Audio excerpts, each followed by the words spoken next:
ভূত কি আদৌ আছে তোমার ধারে কাছে? ভূত কি আদৌ আছে তোমার ধারে কাছে? জেনে নাও সঠিকটা, শোনো মন দিয়ে গল্পটা। ভূত ভূত ভূত ভূত ভূত ভূত ভূত ভূত ভূত ভূত ভূত ভূত ভূত ভূত ভূত ভূত ভূত ভূত।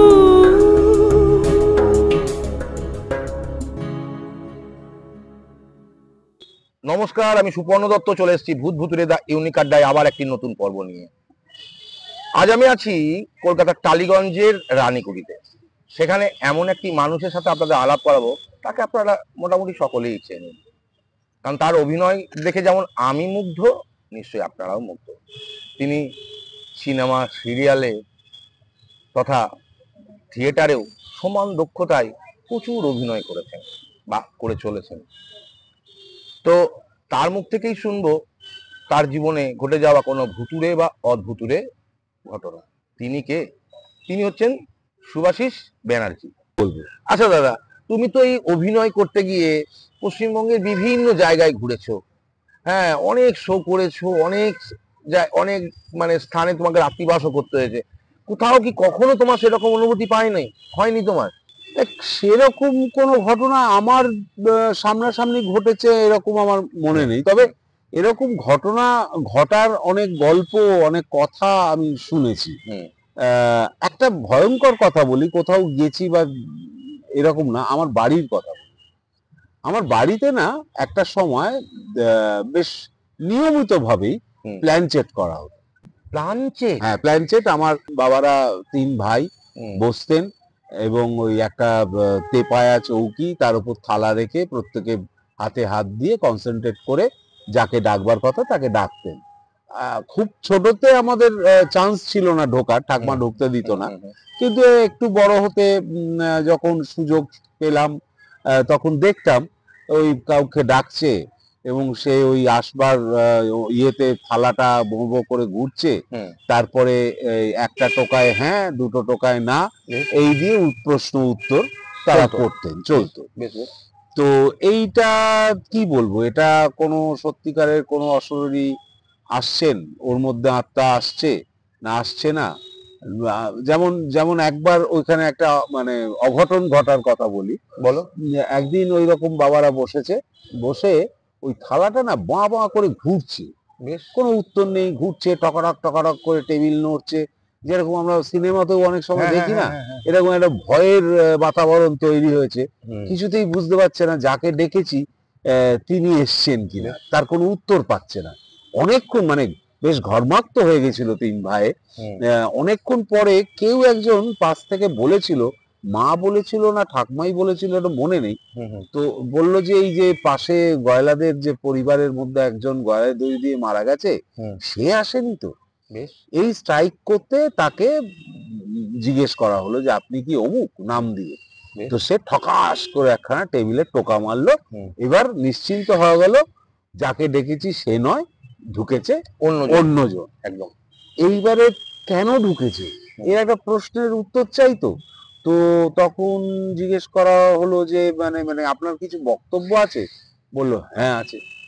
এইবারে তখন জিজ্ঞেস করলো যে আপনাদের যে কাজকর্ম হয়েছে মৃত্যুর পরে বা যে শ্রাদ্ধ শান্তি হয়েছে সেই বিষয়।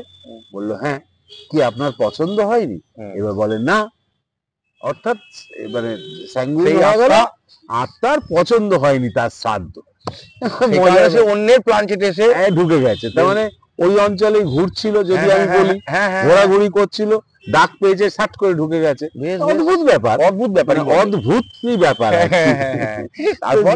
তারপর আমার বড় জ্যাঠা বলল যে সে তো কাজ করে বলে বিভিন্ন জায়গায় যায়, তো বললো যে ঠিক আছে, এরপরে গয়ার দিকে যখন যাব আমি গিয়ে আপনার নামে পিণ্ডদান করবো।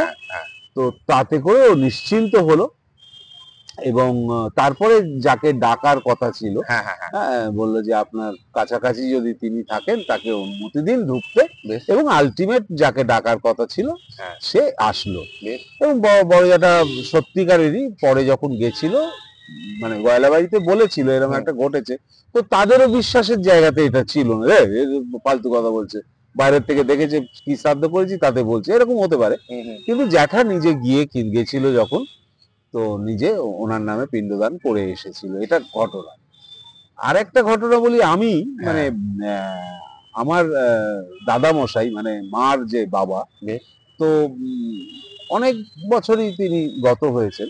তো যাই হোক, মানে এটা একটা জিনিস আছে, এই যে কলসি উৎসব হয় না তোমার, এই যে অক্ষয় তৃতীয়াতে জলদান করা হয়, যেমন পিতৃ শ্রাদ্ধ পিতা মাতাকে যেমন জলদান করে দুর্গা পুজোর আগে মহালয়, এই অক্ষয় তৃতীয়াতেও হয়। তো এই দাদা মশাইকে জলদানটা আমি করতাম। তুমি করতে? আমি করতাম, বাবা করতো তার বাবাকে, আর আমি করতাম আমার দাদুকে। তো এই হওয়ার পরেই না ওই প্ল্যানচেট করা হতো। তো প্ল্যানচেট করা হতো, আসতো, কথা বলতো, বাবা জিজ্ঞেস করতো এখন আপনি কোন স্তরে আছেন, সে টোকা দিয়ে বোঝাতো, এইসব চলতো। আমার পৈতে হলো, আমার 9 বছর বয়সে পৈতে হওয়ার পরে, পৈতে তো অনেক জিনিস পেয়েছি, আংটি দিয়েছে, গ্লাস দিয়েছে, থালা দিয়েছে, মানে সেই সময় যেগুলো পেন, তো সেই সময় তো অনেক কিছু পাও না। তো আমি তখন বললাম যে প্ল্যানচেট করো দাদুকে। এবার দাদু নাতির সম্পর্কের জন্য কিনা জানি না, তো আমি না এই যে থালাটা ধরো এরকম পাতা আছে, তো কখনো আমি এপাশে একটা আংটি দেখাচ্ছি, দাদু এই দেখো আংটি দিয়েছে, স্যাট করে থালাটা ঘুরে গেল এইদিকে, আবার আরেকটা জিনিস নিয়ে ওইদিকে, এই দেখো এখানে একটা পেন দিয়েছে, স্যাট করে থালাটা ঘুরে গেল। এটা কিন্তু হয়েছে, এর কোনো ব্যাখ্যা আছে না? এর কোনো ব্যাখ্যা নেই। আমি কি বলবো, যে কেউ তো বলে যে প্ল্যানচেট করে তার সত্তা কিছুটা মেশে ইত্যাদি হয়, সে ব্যাখ্যাটাকেও আমি যেমন ফেলে দিতে পারি না, তেমন সেই দাদু এসছিল কি গয়লাবাড়ির ওই এসছিল, এটাকেও আমি কিন্তু মানে এক দুটোর দোলাচল, বিশ্বাস করলে বিশ্বাস। যেমন এইখানে একটা সূত্র ধরিয়ে দিই, বলো। আমার বাবা সত্যেন বোস একজন বিশাল বিজ্ঞানী, বিশাল, তো তার সঙ্গে সাক্ষাৎ হওয়ার জায়গায় ছিলেন ছাত্র জীবনে।